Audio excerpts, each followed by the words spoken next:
Bene, benvenuti, grazie per essere qua. Possiamo iniziare i nostri lavori. Il calendario della mattinata l'avete già ricevuto per posta e cominciamo col ricordo, con la commemorazione del socio effettivo Pianezzola, Emilio Pianezzola, e chiederei a Paolo Mastandrea di venire a ricordarcelo come si deve.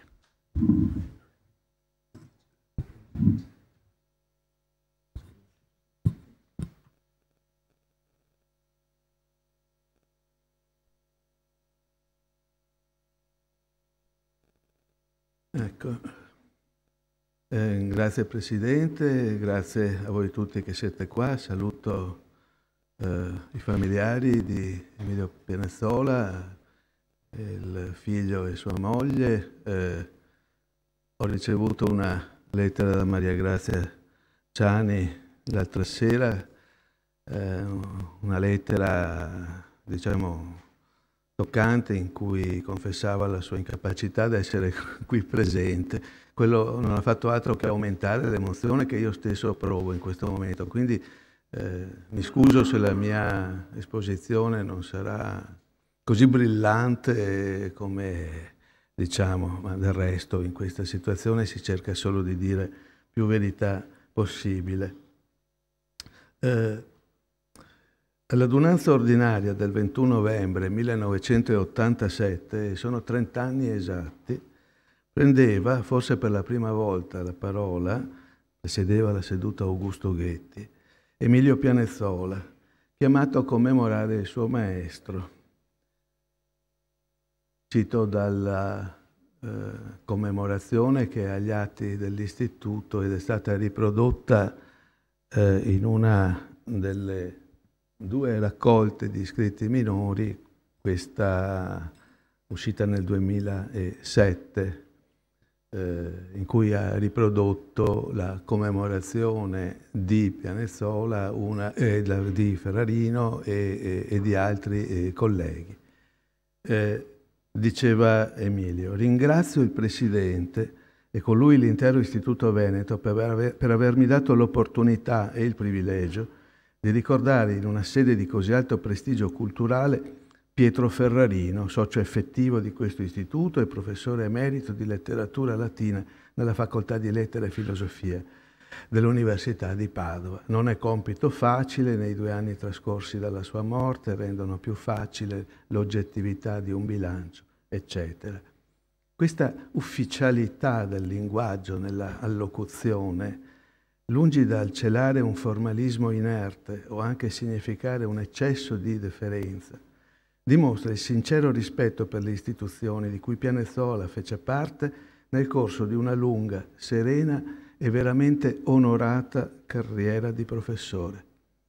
Un rispetto esclusivo e sincero, quantunque non esente da atteggiamenti critici, da speranze di innovazione e modernizzazione, da istanze di progresso, in linea con le sue opinioni politiche, mantenute salde con fedeltà laboriosa per tutto il corso della vita, però mai sbandierate entro lo svolgimento del suo magistero, quando si calino, cioè, sopra giovani allievi dalla cattedra, e dunque la simmetria del rapporto le renda sconvenienti, intervenendo in modalità asimmetriche nel dialogo educativo. Ma su questo, se credete, ritornerò brevemente alla fine. Sono partito dalla commemorazione di Ferrarino perché Pietro Ferrarino fu un maestro verso il quale Pianezzola non solo mantenne il dovuto atteggiamento di pietas dell'allievo, ma il quale ispirò le scelte della propria azione in misura ben maggiore di quanto si creda e di forse quanto egli stesso immaginasse.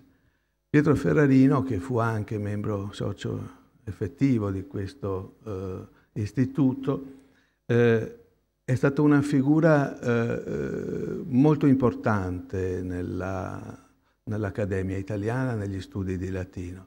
Ben al di là, diciamo, della sua produzione, Pietro Ferrarino, di cui fui il penultimo, diciamo, assistente, quindi ho dei ricordi diretti di lui, era una persona di straordinario rigore, un rigore che esercitava su se stesso prima che sugli altri, e vi posso assicurare, e molti lo ricorderanno, che con gli altri Ferrarino era severissimo. Dunque, con ogni probabilità questo esempio portò Emilio in un certo senso a configurarsi sul modello, su un modello di professore, cioè straordinariamente attento alle esigenze degli allievi, ma anche a contrapporsi per un atteggiamento, diciamo, umano, che al contrario del suo maestro era di straordinaria disponibilità nei confronti di chi incontrava, e in particolare degli studenti.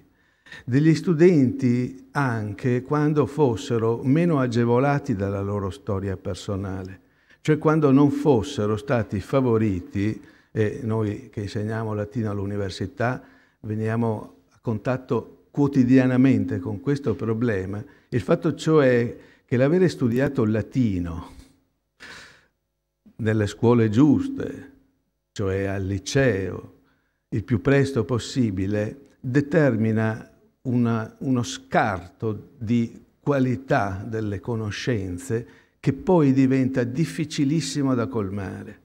Ed Emilio, diciamo, anziché ignorare i punti di partenza e le discriminazioni che senza loro colpa gli studenti si portano dietro, era attento soprattutto a loro. E quindi questo, diciamo, attenzione che ha sempre portato, ad esempio, in uno degli aspetti considerati meno nobili dell'attività dell'accademico, del latinista, quello della traduzione. Emilio metteva nella qualità dell'italiano che doveva rendere una lingua diversa, ma ovviamente dal latino generata, metteva un'attenzione che arrivava alle raffinatezze estreme. E anche questo, in qualche misura, si può attribuire alla esigenza, come posso dire, civile, morale, no? Di aiutare chi il latino non lo sapeva e non lo sapeva così bene, ma aveva tutte le qualità intellettuali e culturali, magari su altri terreni, per poter leggere i testi antichi e poterli interpretare in modo magari anche più acuto e più penetrante di chi era stato favorito dalla sorte e aveva cominciato a studiare questa lingua laboriosa, no? Con questa grammatica così pesante. E la scuola di Ferrarino era una scuola di grammatica prima di tutto. Ferrarino che produsse, come dicevo, pochissimo, ed era arrivato sulla cattedra di Padova come successore di Concetto Marchesi, altra figura che ha avuto un'enorme importanza nell'attività pubblicistica, vorrei dire, fino all'ultimo Concetto Marchesi di Emilio Pianezzola. Concetto Marchesi, come sapete, era uno dei grandi pilastri dell'Accademia Italiana. La sua storia della letteratura latina, uscita in prima edizione tra il 1925 e il 1907, ha formato generazioni e generazioni di italiani. Poteva essere considerata magari anche come dire, una prova di stile, perché Marchesi era uno scrittore straordinario, così come era un oratore naturalmente, né chi vi parla né Emilio era riuscito ad ascoltarlo, ma i ricordi che ci sono vanno tutti in questa direzione. Beh, naturalmente tutti sanno quale fosse l'attività, oltre che accademica e pubblicistica, politica di Marchesi. E da questo punto di vista Emilio aveva studiato Marchesi proprio perché gli interessava il connubio dell'attività del professore dalla cattedra e l'attività dell'uomo che si muove nella società. Da questo punto di vista Marchesi, con tutte le sue contraddizioni, no?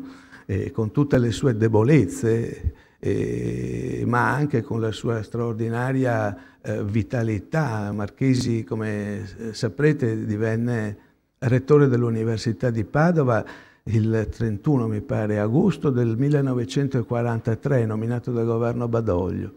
Dopo pochi giorni subentrava alla Repubblica Sociale Italiana e il ministro Biggini riconfermò con un atto naturalmente di apertura e la speranza che fosse possibile una qualche convivenza, no? Entro la nuova Repubblica, confermò, dicevo, Marchesi sullo scano del rettorato di Padova.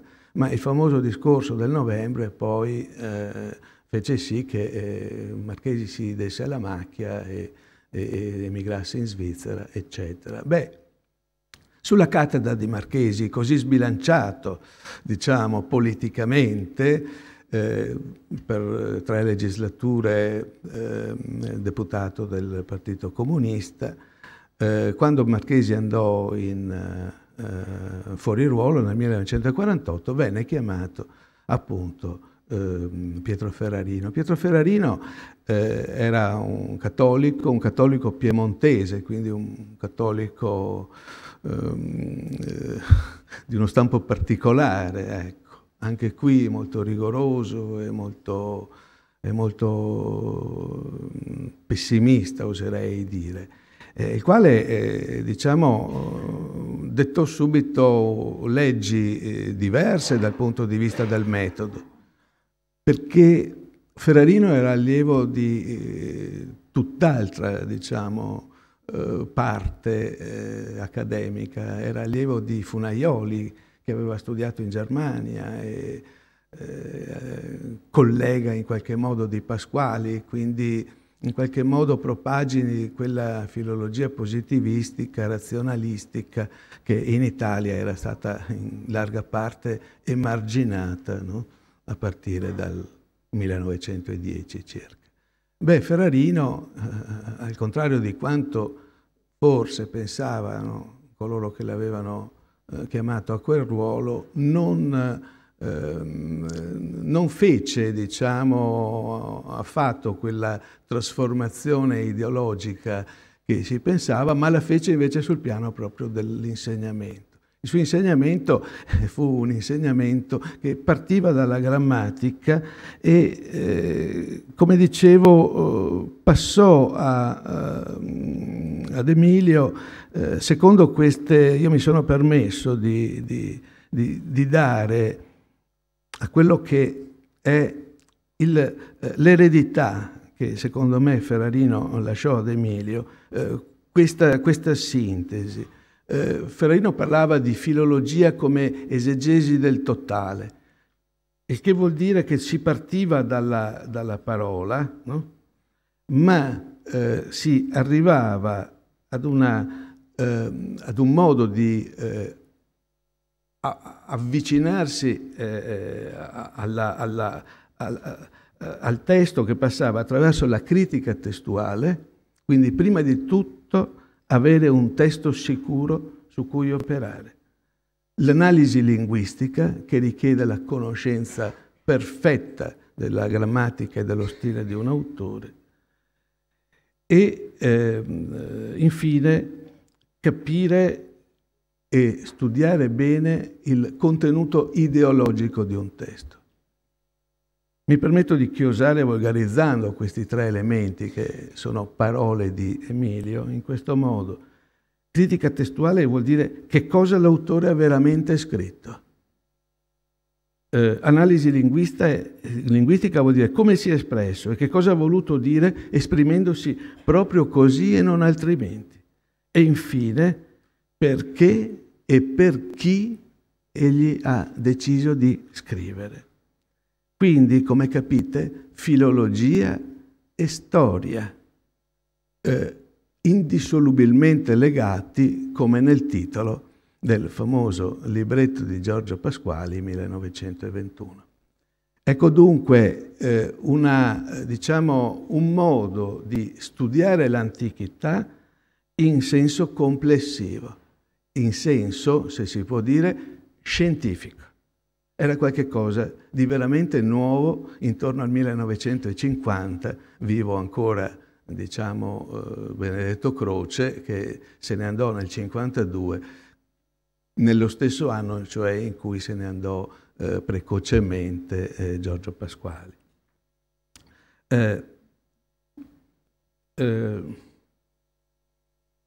Volendo fare una breve descrizione, se mi è consentito, della produzione, dell'attività di Emilio Pianezzola, si parte dalla metà degli anni 50, quando Emilio e i suoi coetanei, studenti di lettere come lui, salivano i gradini a destra della scala, al secondo piano del bianco e semimarmoreo Palazzo Liviano.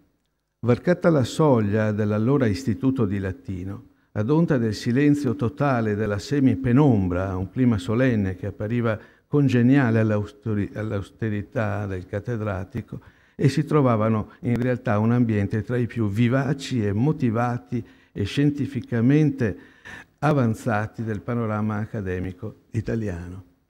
Attorno a Ferrarino uno stuolo di allievi eccellenti, a partire dai due primi, i Dioscuri come venivano chiamati, destinati a carriere luminose e a meritata rinomanza, Alfonso Traina e Marino Barchesi.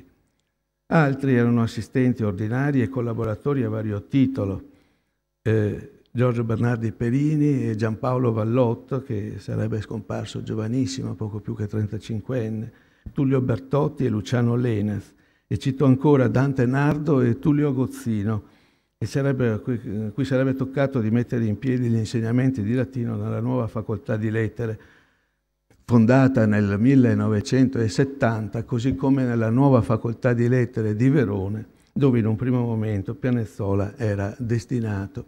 In realtà Emilio vinse il concorso a cattedra nel 1972 e andò a Torino per un breve periodo prima di essere richiamato a Padova.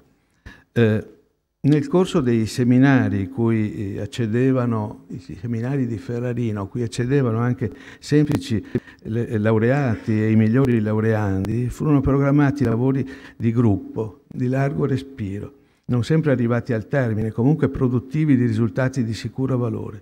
Dal primo in ordine di tempo, una antologia della letteratura romana che si fermò all'età arcaica, sortirono ad esempio i lavori su Livio Andronico e l'antologia della Pagliata di Traina, le intuizioni sul metateatro plautino e soprattutto il monumentale Nevio epico di Barchesi, 1962. Barchesi padre, naturalmente.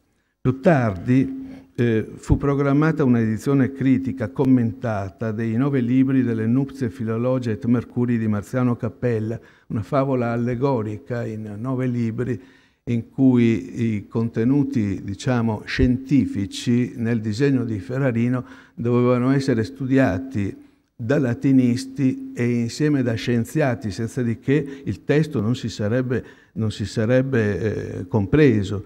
Quindi anche in questo il lavoro di gruppo, il lavoro d'equipe, cioè un costume che è proprio, che non è il più normale, è vero, nei dipartimenti umanistici, dove l'individualismo di solito, è vero, appare la regola pressoché inevitabile. Ecco, dicevo che a questi lavori d'equipe partecipavano giovani allievi cui spettava il compito di trattare partitamente i singoli libri dell'opera. In mezzo, tra l'antologia non portata a termine e l'edizione delle nuzie, l'edizione che oggi si userebbe chiamare collaborativa dell'Epistolario ciceroniano, che dalla fine degli anni 50 coinvolse quasi tutti i latinisti padovani appena richiamati, oltre a Pianezzola stesso, come adesso diremo. La prima monografia di Emilio Pianezzola, diciamo, è poco attraente perché, come sapete, ha come oggetto gli aggettivi verbali in bundus, quindi un lavoro grammaticale e diciamo piuttosto scabro. In realtà dietro l'insegnamento di Traina, anche in questo lavoro così tecnico, di che cosa si tratta? Bundus è una categoria in uso presso i poeti classici, capace ad esempio di caratterizzare un personaggio cui è attribuito un peculiare valore dinamico e visivo, sensibile e fisico. Pensate a tremebundus, pudibundus, fremibundus, erabundus. Molti di questi sono conservati più di quanto si creda nelle lingue neolatine, se pensiamo agli esiti come moribondo, va bene, o vagabondo, è vero che sono del lessico comune. Ecco, dicevo, anche in questa prova egli dimostrava, Emilio, di saper risalire dal minimo particolare, scovato col microscopio, ricavava lo spunto che chiarisce e illumina il quadro generale, favorendo la comprensione è capace di formulare ipotesi di lavoro per chi veniva dopo. Ecco, l'idea cioè del lavoro scientifico, dove non era tanto importante arrivare alla qualità estetica della prova del letterato accademico, ma dell'arrivare ad un risultato che poi potesse servire agli altri, a quelli che si dovevano occupare di altre categorie di questo tipo e quindi fornire un quadro generale dell'assetto della lingua latina. Il secondo grande campo di impegno fu rappresentato dalla cura del testo, cioè la filologia testuale. Come accennavo, verso la metà degli anni 60 era stata messa in cantiere dal Centro di Studi Ciceroniani di Roma un'iniziativa di largo respiro, la cura di tutte le opere di Marco Tullio Cicerone in una duplice collana, una di edizioni critiche dove tutto era rigorosamente in latino, la prefazione, il testo e l'apparato critico, gli indici, l'altra di libri per così dire divulgativi, con ampia nota introduttiva, traduzione italiana a fronte del testo originale e commento esegetico. I migliori latinisti d'Italia erano allora chiamati ad un'impresa di largo respiro, destinata a produrre volumi di alto valore scientifico, messi in circolazione dalla casa editrice nazionale allora più prestigiosa, cioè la Mondadori. Credo che in moltissime case degli italiani ci siano ancora questi volumetti di piccole dimensioni, ma di eccellente qualità, anche tipografica, oserei dire. A Padova era stata assegnata la cura di alcune sezioni delle epistole familiari di Cicerone. A Pianezzola toccò il libro nono, che uscì a stampa nel 67. Cerco di andare più veloce, se non intendo male lo sguardo del... No? Grazie molte.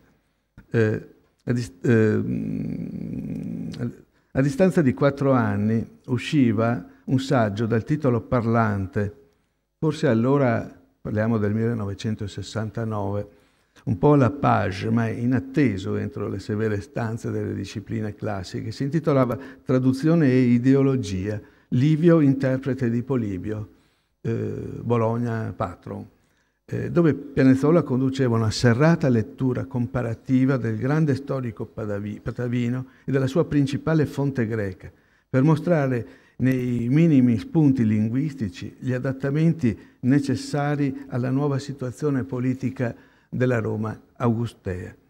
Anche qui una prova di filologia sofisticata, al servizio della storia, dove il metodo filologico comparativo serviva a mostrare come era modificata la percezione del rapporto col potere all'età, diciamo così, di massima fortuna della Costituzione romana, cioè alla metà del secondo secolo a.C., quando scrive Polibio, no? E nella prima età augustea, quando invece comincia a scrivere Tito Livio, e dunque in questo esame di filologia comparativa, di studio dello stile e del linguaggio dei due autori, no? Tutto questo era l'occasione in realtà per scrivere un libro di storia, cioè di sposare anche qui effettivamente la filologia e la storia. Il lavoro critico più importante, più impegnativo, e l'autore classico cui Pianeszola fu affezionato era Ovidio. Ovidio eroico, ma anche l'Ovidio delle Metamorfosi. Qui vorrei leggere un passaggio che riflette meglio di quanto saprei fare io il tipo di acquisizione che grazie ad Emilio siamo riusciti ad ottenere. Leggo delle pagine del ricordo di Emilio che sono state composte da Gianluigi Baldo, l'allievo e il successore di Emilio sulla cattedra di Padova.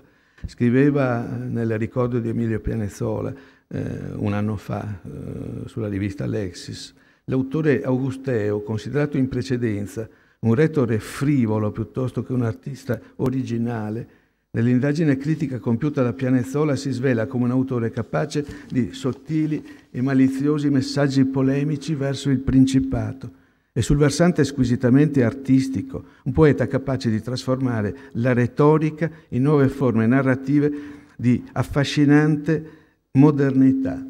E qui Baldo ci mostrava come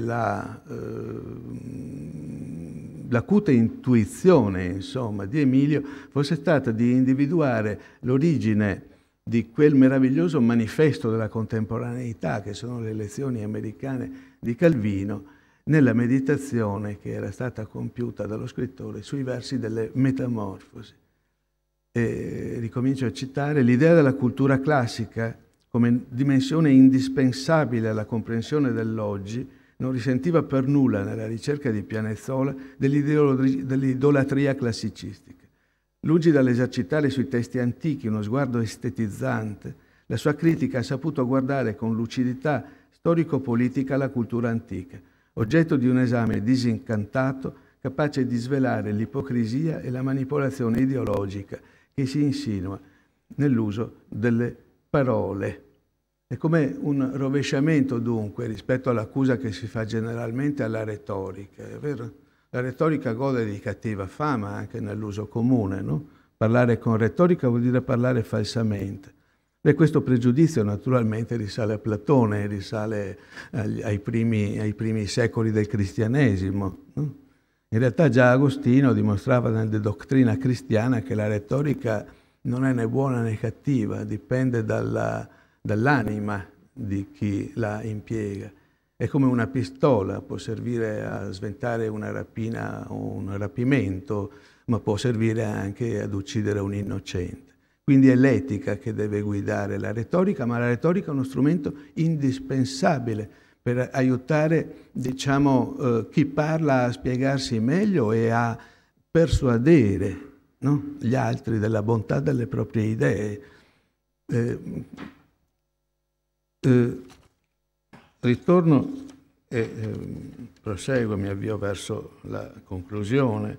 Vorrei parlare ancora del Pianeszola organizzatore del lavoro degli altri, anche in questo, diciamo, ereditando da Ferrarino questa straordinaria capacità. Ci sono due grandi imprese che coinvolsero gruppi di studiosi, imprese entrambe destinate alla scuola. La prima è stata la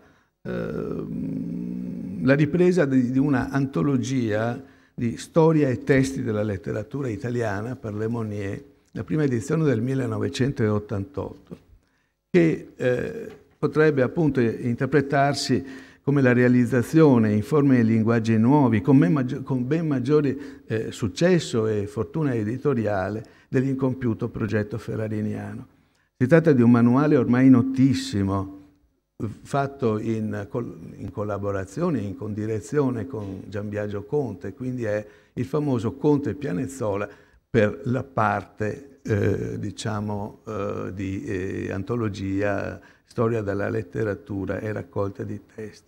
Uno strumento su cui ormai generazioni di studenti hanno formato la loro idea dell'antichità romana. Alla narrazione degli sviluppi storico-cronologici, alla selezione, commento e traduzione dei testi antichi, come alla scelta di pagine critiche di illustri lettori moderni, concorsero alcuni tra i più attivi e allora per lo più giovani o giovanissimi specialisti italiani, toscani come Giuliano Ranucci, Alessandro Barchiesi, figlio di Marino, Maria Luisa Del Vigo, Emanuele Narducci, Giampiero Rosati, il napoletano Giovanni Polara, i padovani Lucio Cristante e Giovanni Ravenna.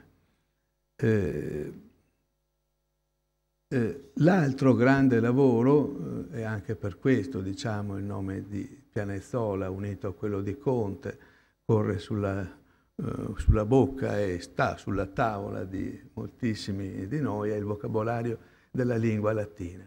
Ad Emilio Pianezzola, in una partizione del lavoro tra parte, diciamo, latina-italiana e parte italiana-latina, toccò la seconda parte e interpretò il ruolo del vocabolarista, del lessicografo italiano-latino, che è in qualche modo, come dire, sempre subalterno rispetto al collega che si occupa della versione dal latino all'italiano, perché non usa più, perché diciamo c'è una quantità di termini che è difficile da rendere, occorre servirsi di perifrasi o di fastidiosi neologismi, eccetera, eccetera.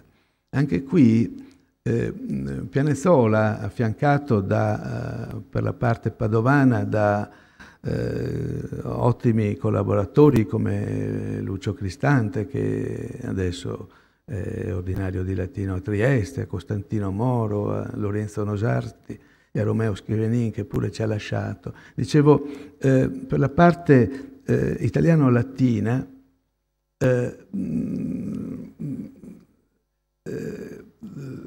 ogni singola voce del vocabolario è accompagnata da etimologie, perché esse, scrive Pianezzola nell'introduzione, offrono un accesso facile e diretto al significato di base della parola e permettono di intravedere collegamenti non solo linguistici, ma anche storico-culturali tra le varie civiltà, che venendo a contatto fra di loro hanno concorso a costruire il lessico della lingua italiana. La storia delle parole è anche la storia della nostra cultura e della nostra civiltà. Ecco, vedete come in uno strumento destinato alla scuola, quindi ad un target, diciamo, considerato di solito trascurabile da parte degli accademici, c'era invece questa istanza morale di Emilio a educare attraverso il vocabolario della parte italiana alla coscienza etimologica. Quindi è uno strumento, se molti di voi già lo sapranno, da usare, la parte, voglio dire, dall'italiano al latino, come un vademecum e primo, diciamo, ragguaglio etimologico sulla parola italiana. Quindi è uno strumento utilissimo anche per uno scopo che è uno scopo non certo principale come si poteva pensare quando fu concepito. È una novità che credo sia stata proprio di Emilio. Non ho visto che ci siano altri strumenti così attenti, così sensibili a questo punto. Tra l'altro l'etimologia delle parole è qualcosa che a tutti gli studenti, a prescindere dal latino, è un aspetto appassionante, attraente, sopra ogni misura. Ecco, questa è la mia anche, diciamo, esperienza didattica. Non troverai mai uno sguardo rassegnato o scostante o infastidito come quando parli di grammatica, quando parli di etimologia. L'etimologia aiuta a parlare meglio tutti noi, è una di quelle cose del latino che lo rendono veramente utile se c'è bisogno, come ormai c'è bisogno di giustificarsi. Senza il latino si parla male, si parla peggio, non si controllano le parole dell'italiano. Dunque, scusatemi se divago e sto per arrivare alla fine. Quindi nel preparare, dicevo, le pagine di uno strumento di lavoro umile e artigianale, Pianeszola trovava il modo di spingere i giovani ad indagare con curiosità su termini, per esempio, del lessico intellettuale, sostenendo vivacemente in questa brevissima introduzione che, virgolette, la lettura di lemmi relativi a parole chiave come saggezza e sapienza, intelligenza e intelletto, anima e spirito, felicità e fortuna, può suggerire considerazioni e valutazioni comparative, capaci di mostrare oggetti e concetti noti dall'angolatura di realtà linguistiche mutevoli e tuttavia inquadrabili in un sistema culturale che ha avuto la sua evoluzione storica nell'Occidente europeo. Capite? Dalla lente di ingrandimento al panorama a tutto campo, all'universo intero.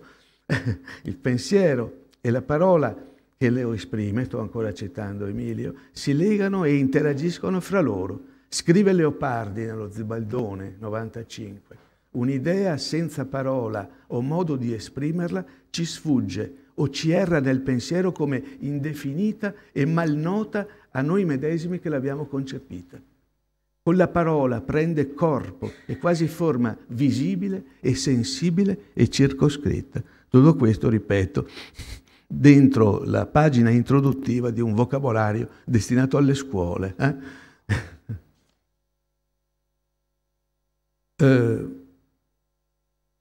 Fino al momento di redigere la sua storia della letteratura, sua e di Conte, Pianeszola aveva prescritto agli studenti un manuale storico, ormai certo superato per concezione e impianto, ma sempre da tutti ammirato per lo stile personalissimo e l'efficacia suggestiva che la sua lettura comporta.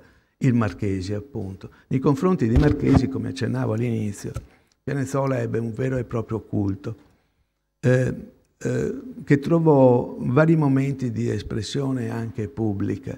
Nel 1978, partecipai anche alla preparazione del convegno, ci fu a Padova un grande convegno per il centenario della nascita di Concetto Marchesi.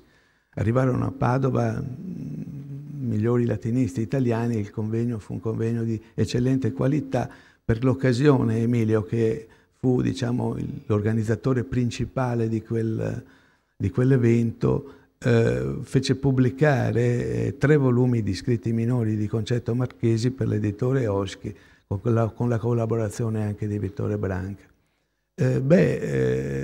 Quella fu l'occasione per ricostruire di Marchesi un'immagine meno scontata, più complicata, nel senso che Marchesi appunto era un personaggio da vari punti di vista difettoso, ecco, aveva una quantità di aspetti biografici sui quali era necessario, diciamo, dare delle spiegazioni. Emilio si cimentò nel tentativo di una apologia, a mio modo di vedere riuscitissima, di quello che fu l'episodio sicuramente più grave, della macchia più pericolosa della reputazione di Marchesi. Ce ne furono naturalmente altre, ne segnalo due: il fatto che nonostante la sua militanza, diciamo, nel Partito Comunista fin dal 1921, fece il giuramento di fedeltà al regime fascista. Non fu cioè fra i 12, è vero, professori che rifiutarono quell'atto. E ancora, credo, l'ultimo suo atto come uomo politico fu di difendere in Parlamento i carri armati sovietici. È vero che erano entrati a Budapest tra le acclamazioni festanti, è vero, sto ironizzando ovviamente, ecco. Ma l'episodio, diciamo, più in qualche modo disonorevole riguardava l'eventualità che Concetto Marchesi avesse dato l'ordine di uccidere Giovanni Gentile. Ecco. Fu una polemica sollevata anche da un libro di Luciano Canfora, ci furono moltissimi dibattiti e devo dire fino all'ultima sua pubblicazione, questa Concetto Marchesi, Gli anni della lotta, che io possiedo con una sua dedica e che fu l'oggetto delle nostre ultime conversazioni. Il libro fu presentato in una collana diretta da Mario Isnenghi, fu presentato a Padova quando già Emilio stava male, diciamo così, e ricordo che parlammo al telefono con lui di questo. Beh, in questo libro, con una chiarezza e una esemplare lucidità e onestà di comportamenti, cioè fornire la documentazione in modo che i lettori si possano fare l'opinione più corretta, secondo me Emilio Pianezzola dimostra veramente con certezza che che stanti naturalmente le distanze enormi fra Marchesi e Gentile, questo ordine non fu mai dato da lui, ma ci furono anche qui il filologo interveniva, ci furono diverse redazioni di parole che Marchesi aveva pronunciato e pubblicato, ma in successive, diciamo così, riedizioni a stampa erano state manomesse e viene fornito anche il nome e il cognome, diciamo così, del colpevole. Io mi fermo qui perché in realtà siamo arrivati alla fine anche di una elencazione per sommi capi, ma le sue raccomando ancora a chi abbia, diciamo, ricordo di lui, raccomando anche la sua raccolta di studi ovidiani del 1999, che dimostrano la straordinaria versatilità di un lettore che citava letteratura di tutti i paesi, di tutte le lingue, quindi un lettore formidabile e, diciamo così, un libro, pur nella severità, no, della destinazione accademica, un libro appassionante. Vi ringrazio.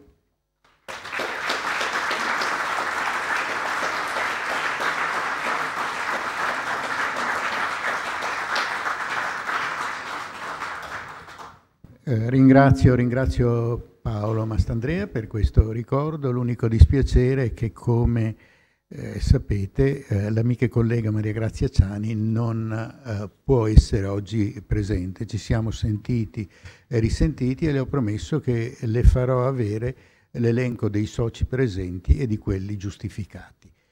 Sospendo la seduta per qualche minuto e riprendiamo tra pochi minuti. Grazie.